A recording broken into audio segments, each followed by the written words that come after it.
नमस्ते दोस्तों, मेरा नाम डॉक्टर राधिका केड़कर है। मैं एक साइकेट्रिस्ट हूँ, साइकोथेरेपिस्ट हूँ। अकोला में प्रैक्टिस करती हूँ एज अ चाइल्ड साइकेट्रिस्ट। हमने कुछ वीडियो अभी इस चैनल पे डाले थे अबाउट चाइल्ड साइकेट्री, बच्चों के जो साइकोलॉजिकल प्रॉब्लम्स होते हैं उसके बारे में। उसी के कंटिन्यूएशन में आज का वीडियो है। जो बच्चे बड़े होके भी अपने कपड़ों में टट्टी करते हैं और कपड़े सॉइल करते हैं, उसके बारे में आज का ये वीडियो है। तो ये प्रॉब्लम कभी कभी होता है, रेयर है, पर कभी कभी जब होता है तभी मदर और घर वाले काफ़ी परेशान हो जाते हैं और इस प्रॉब्लम से कैसे निकले, कैसे सॉल्व करें, इस सवाल में आ जाते हैं। तो मैं उम्मीद करती हूँ कि ये वीडियो आपके काम का हो अगर ये प्रॉब्लम आप फेस कर रहे हैं। तो यूजुअली बच्चा जब 1.5 या 2 साल का होता है तो कॉन्फिडेंस आ जाता है, यानी कि बच्चा कंट्रोल कर पाता है, बता पाता है कि उसे टॉयलेट आई है। पर कभी कभी ये जो प्रोसीजर है उसमें एक फॉल्ट आ जाता है और यूजुअली ये जो सॉइलिंग का प्रॉब्लम आता है या फिर बच्चा कपड़ों में ही टट्टी करता है, इसका एक सबसे बड़ा जो कारण है वो है कॉन्स्टिपेशन होना बच्चे को। कॉन्स्टिपेशन के कारण ये होता है कि जो टॉयलेट है वो थोड़ी कड़क हो जाती है और जब बच्चा टॉयलेट को जाता है तब उसे बहुत पेन होता है टॉयलेट करने में। तो इसके कारण वो पेन को वो अवॉइड करना चाहता है और उसके कारण वो टॉयलेट को जाना रोकता है, अवॉइड करता है। और उसके कारण ये होता है कि हम यूजुअली ये कर सकते हैं, 1 बार कर सकते हैं, 2 बार कर सकते हैं, पर अगर बच्चा ज़्यादातर अगर ये करना शुरू कर देता है तो ऑफकोर्स जो टॉयलेट है वो कलेक्ट होती है और जब बहुत प्रेशर बढ़ जाता है तब वो अपने आप हो जाती है और तब बच्चे को कंट्रोल नहीं कर सकता बच्चा। इसके लिए वो कपड़ों में हो जाती है या फिर लीक होना शुरू हो जाता है, क्योंकि कलेक्शन हुआ है तो उसे बाहर तो निकलना ही है, इसीलिए वो लीक होने लगता है।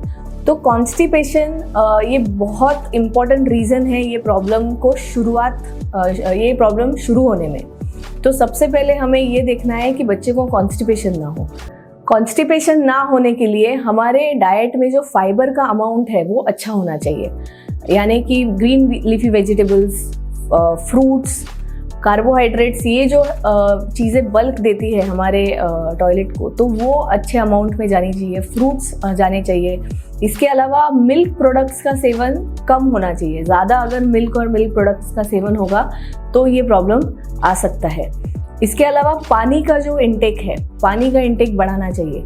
तो हम कैसे इसको सॉल्व कर सकते हैं? तो पहले तो green leafy vegetables, fruits, Honey जो एक लैक्सेटिव है, हनी बच्चे को दे।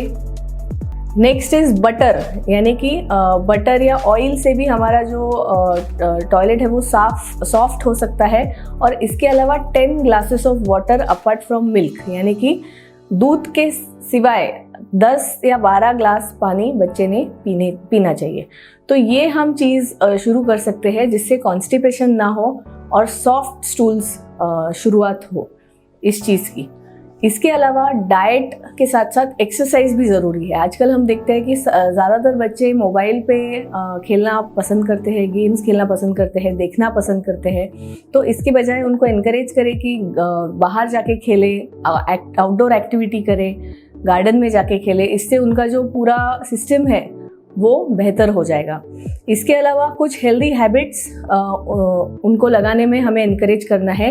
फॉर एग्जांपल, सवेरे उठने के बाद वो जाके टॉयलेट में बैठ सकते हैं 5 मिनट्स, चाहे कि टॉयलेट ना हो पर एटलीस्ट वो उनको आदत पड़े उधर जाके बैठने की। इसके अलावा खाने के बाद, ब्रेकफास्ट के बाद, लंच के बाद 5 मिनट्स वहाँ पे जाके बैठना है, यानी कि उनको टॉयलेट हो जाएगी।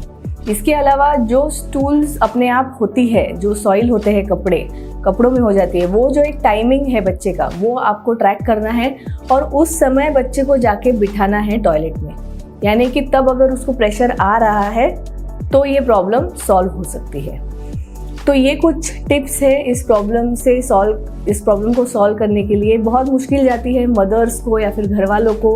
और एक और बहुत ज़रूरी बात है कि बच्चे का मजाक ना उड़ाए। ये अगर उसके साथ होता है तो उसको ह्यूमिलिएट ना करे, रिडिक्यूल ना करे, क्योंकि इससे वो प्रॉब्लम और बढ़ सकता है, क्योंकि शर्म आ सकती है बच्चे को और वो प्रॉब्लम और बढ़ सकता है।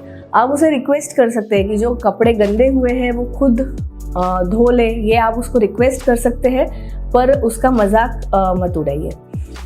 इसके अलावा अगर किसी बच्चे के साथ ऐसा हो रहा है कि पहले तो उसका ठीक शुरू था, पर अपने आप अगर ये प्रॉब्लम बीच में ही शुरू हो रहा है, तो ये देखें कि कोई इमोशनल प्रॉब्लम बच्चे को है क्या। कभी कभी ये प्रॉब्लम अग्रेशन का रूप होता है, यानी कि बच्चा अगर किसी चीज़ से गुस्सा है, नाराज़ है अपने पेरेंट्स से, अपने सिचुएशन से, तो वो इस प्रकार से अपना अग्रेशन बाहर आता है, अपने आप आता है, जानबूझ के नहीं आता है, अपने आप आता है। तो अगर ये प्रॉब्लम नए से शुरू हो रही है किसी एज ग्रुप में, तो आपने ये भी देखना चाहिए कि कोई इमोशनल प्रॉब्लम है, कोई स्ट्रेस है जो बच्चे को हो रहा है, कोई चेंजेस आए हैं, ये सब का ख्याल रखें। तो ये कुछ टिप्स थी। मैं उम्मीद करती हूँ कि अगर आप इस प्रॉब्लम से जा रहे हैं तो आपको मदद मिले, और अगर इससे भी ज़्यादा प्रॉब्लम्स है तो आप कंसल्ट कीजिए, साइकेट्रिस्ट, साइकोलॉजिस्ट को कंसल्ट कीजिए, जिससे आपको एक सही गाइडेंस मिलेगा। Thank you.